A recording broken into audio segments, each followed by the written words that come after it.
నమస్తే TV 45 news కి స్వాగతం. ముందుగా బులెటిన్ లో హెడ్లైన్స్. వైఎస్ఆర్సీపీ స్థానిక సంస్థల ప్రజా ప్రతినిధులతో శ్రీ వైఎస్ జగన్ సమావేశం. మేడే సందర్భంగా ఆత్మకూరు నియోజకవర్గం నారంపేటలో ఎంఎస్ఎంఈ పార్క్ ను ప్రారంభించిన ముఖ్యమంత్రి. శ్రామికులందరికీ 3 లక్షల నుంచి 30 లక్షల వరకు ఉచిత ప్రమాద బీమా సౌకర్యం. పవన్ కళ్యాణ్. తెలంగాణ భవన్ లో బీఆర్ఎస్ నాయకుల ప్రెస్ మీట్.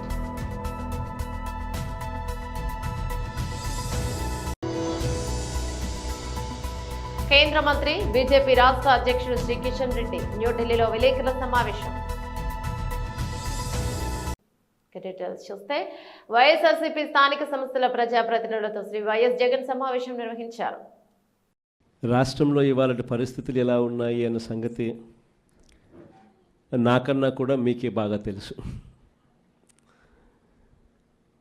కలియుగంలో ఉన్నాము, రాక్షస రాజ్యంలో ఉన్నాము అని చెప్పడానికి ఈ రాష్ట్రంలో ఈ 12 నెలలు 11 నెలలు ఈ పాలన చూస్తే ఎవరికైనా కూడా ఇట్టే అర్థమవుతుంది. అంతటి దారుణమైన దుర్మార్గమైన పాలన మనం చూస్తూ ఉన్నాం. ఇలాంటి పరిస్థితుల్లో ఇలాంటి రెడ్ బుక్ పాలన జరుగుతూ ఉన్న, రాక్షసుల పరిపాలన చేస్తూ ఉన్న ఈ పాలనలో తెగువ చూపించి నిబద్ధతతో నిలబడి విలువలకు విశ్వసనీయతకు పెద్దపీట వేస్తూ రాజకీయాలంటే అయ్యా చంద్రబాబు నీ మాదిరిగా చేయడం రాజకీయాలు కాదు, ఎంపీటీసీలమైనా కౌన్సిలర్లమైనా మమ్మల్ని చూసి నేర్చుకో, ఇది రాజకీయం అంటే అని చెప్పి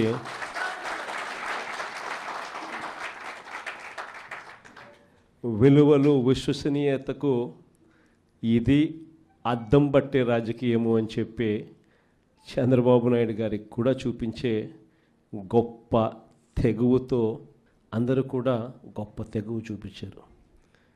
మీ అందరి తెగువకు, విలువల పట్ల, విశ్వసనీయత పట్ల మీరు చూపించిన నిబద్ధతకు మీ అందరికీ కూడా హ్యాట్స్ ఆఫ్ తెలియజేస్తాను.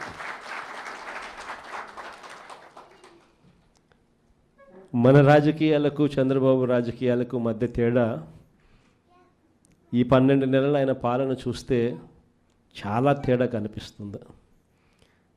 అసలు రాజకీయాలు అన్నది ఒకవైపున మనల్ని చూసినప్పుడు రాజకీయాలు అటువైపున కనిపిస్తాయి. ఈ 12 నెలలు చంద్రబాబు నాయుడు రాజకీయాలు చూసినప్పుడు రాజకీయాలు ఇటువైపున కనిపిస్తాయి. ఇద్దరి మధ్య తేడా అంత ప్రస్ఫుటంగా కనిపిస్తూ ఉంది. మనమేమో మన రాజకీయ జీవితం అంతా కూడా, మన ప్రస్థానం అంతా కూడా ఎప్పుడూ కూడా ప్రజలు మనకు అధికారం ఇస్తేనే మనం తీసుకున్నాం. దొడ్డిదారిన వెన్నుపోట్లతోనూ మోసాలు చేసి ఏ రోజు కూడా మనం రాజకీయాలు చేయలేదు. మరోవైపున చంద్రబాబు నాయుడు చూస్తే ఆయన ప్రస్థానం అంతా కూడా స్టార్టింగే వెన్నుపోట్లతోనే స్టార్టింగ్. అక్కడి నుంచి మొదలు పెడితే ఆయన ప్రస్థానం సొంత కూతుర్నిచ్చిన మామను ఎన్టీ రామారావు గారిని వెన్నుపోటు పడడం దగ్గర నుంచి మొదలు పెడితే, ఆ తర్వాత అధికారం కోసం ప్రజలను ఒకసారి కాదు 2 సార్లు కాదు. మేడే సందర్భంగా ఆత్మకూరు నియోజకవర్గం నారంపేటలో ఎంఎస్ఎంఈ పార్క్ ను ప్రారంభించిన ముఖ్యమంత్రి. హాల్ కడతా ఉంటే పోయి చూసి వచ్చాను. వాళ్ళ కష్టాలు అధ్యయనం చేశాను. మంచి మధ్యాహ్నం కూడా ఎండలు విపరీతంగా ఉన్నాయి. ఇక్కడ కూర్చుంటేనే చెమట్లు పడుతున్నాయి. అలాంటప్పుడు అక్కడికి పోయినప్పుడు ఎండలో నిలబడుకొని అందులో కూడా ఏవైతే ఇనుప రాడ్లు పట్టుకొని చేయబట్టుకుంటే కాలిపోతాయి, అలాంటప్పుడు కూడా వాళ్ళు పనిచేస్తున్నారంటే అలాంటి కార్మికులను ఆదుకునే బాధ్యత మనందరిది. ఈ ప్రభుత్వం తప్పకుండా చేస్తామని హామీ ఇస్తున్నా. ఇంకొక పక్కన మనం చూస్తే ఈ కార్మికుల్లో 56% మహిళలే ఉన్నారు. మగవాళ్ళు 46% ఉంటే మహిళలే 56% ఉండే పరిస్థితి ఉంది. వీళ్ళ హక్కుల్ని అదే మరి వీళ్ళ భవిష్యత్తుని కాపాడడానికి అన్ని విధాల ప్రయత్నం చేస్తాం. తెలుగుదేశం పార్టీ పెట్టింది 82 మార్చిలో పెడితే ఈ రోజుటి కూడా మీరు ఆలోచిస్తే ఆనాడు ఎన్టీ రామారావు గారు పెట్టినటువంటి జెండాలో చక్రాన్ని కూడా పెట్టాడు.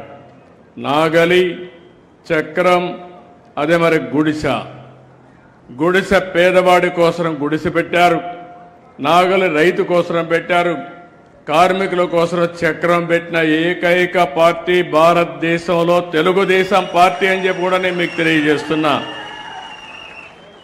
ఈ ముగ్గురి కోసమే ఈ పార్టీ పనిచేస్తూ ఉంది. అదే స్ఫూర్తిదాయకంగా తీసుకొని ముందుకు పోతా ఉంది.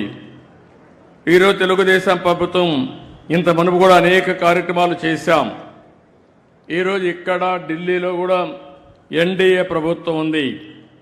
ఈరోజు ఎన్డీఏ ప్రభుత్వం ఎవరైతే కార్మికులు ఉన్నారో, కర్షకులు ఉన్నారో వారందరికీ న్యాయం చేస్తాం.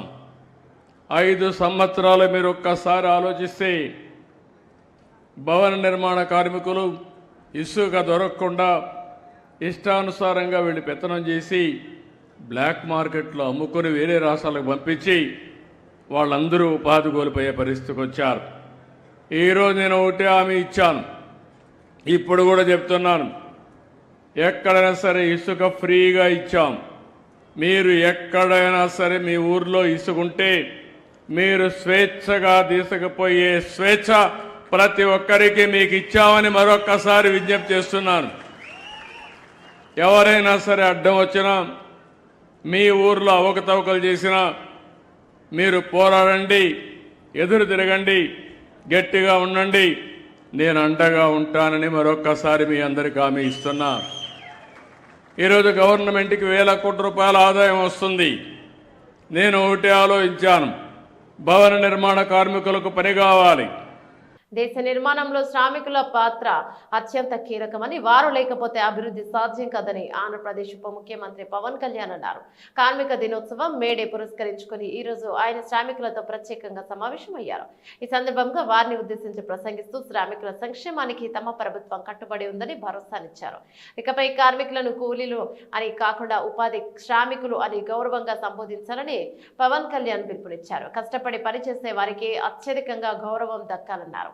డిగ్నిటీ ఆఫ్ లేబర్ అనేది చాలా ముఖ్యమని, కండలు కరిగించి పనిచేసే శ్రామికులు లేకపోతే దేశంలో ఎలాంటి ప్రగతి ఉంటదని చెప్పారు. తాము ఓట్ల కోసం కాకుండా సేవా దృక్పథంతో పనిచేస్తున్నామని, మూగజీవాల దాహార్తిని తీర్చడానికి కూడా పంచాయతీరాజ్ శాఖ చర్యలు చేపట్టిందని తెలిపారు. అందరి మాటలు వింటూ ఉంటే చాలా ఆనందం కలిగించింది. ఏ ఉద్దేశం కోసం అయితే అంటే గ్రామాలు పట్టుకొమ్మలు చిన్నప్పుడు పుస్తకాలు చదువుకున్న స్కూల్లో, ఇందాక మీరు మొగల్తూరు నుంచి మీరు మాట్లాడుతూ ఉంటే నేను మొగల్తూరుకి 1-2 సార్లు వచ్చాను. నేను పుట్టింది మన గుంటూరు జిల్లా బాపట్లో పుట్టాను. మొగల్తూరుకి అయితే 1-2 సార్లు వచ్చినట్టు గుర్తు నాకు చిన్నప్పుడు. నాకు చిన్నప్పుడు ఉన్న 2 ఎకరాల పొలం అమ్మేసుకున్నాం, అంత 3 ఎకరాలు ఉండేది, అది అమ్మేసుకున్నాం అది ఇబ్బందులతోటి. సో నాకు ఎందుకు ఆ పల్లెటూళ్ళ మీద చాలా విపరీతమైన మమకారం, నాకు మామూలు ఇష్టం కాదు. నాకు గ్రామాలు బాగుండాలని నిరంతరం ఆకాంక్షించేవాడిని. అందుకే నేను ఒక 8 ఎకరాలు ఇప్పుడు ఒక పొలం కొనుక్కున్నాను చాలా సంవత్సరాల క్రితం, దాదాపు ఒక 25 సంవత్సరాల క్రితం అనుకుంటాను. సో దాంట్లో ఇప్పుడు నేను మీకు మూగజీవాలకి నీటి సౌకర్యాలు కానీ లేదంటే ఇవన్నీ ఎక్కడి నుంచి వచ్చినాయి, లేదంటే మీ శ్రమని గుర్తించడానికి ఎందుకు ఆ మనసు ఉంది అంటే నాకు ఆ శ్రమ విలువ తెలిసిన వాడిని. అంటే కండ కరిగించేవాళ్ళే కనుక లేకపోతే, రక్తం ధారపోసేవాడు లేకపోతే ఎత్తైన కట్టడాలు ఎన్నైనా కట్టలేం, పచ్చదనం ఉండదు, హరితహారాలు చేయలేం, లేదంటే గ్రీన్ రెవల్యూషన్స్ రావు. అందుకని ఎవరైతే శ్రమ పడతారో వారికి ముందస్తుగా ఇవ్వాల్సింది కూలీ అనే పదం కంటే కూడా వారిని శ్రామికుడు, ఈ దేశాన్ని నిర్మించే శ్రామికులు వీళ్ళు. అందుకని మొన్న మీటింగ్లో కూడా ప్రత్యేకించి ఈ రోజు నుంచి ముఖ్యంగా మీడియా వారికి కూడా విత్ ఇన్ డిపార్ట్మెంట్ మేమందరం చేస్తాం.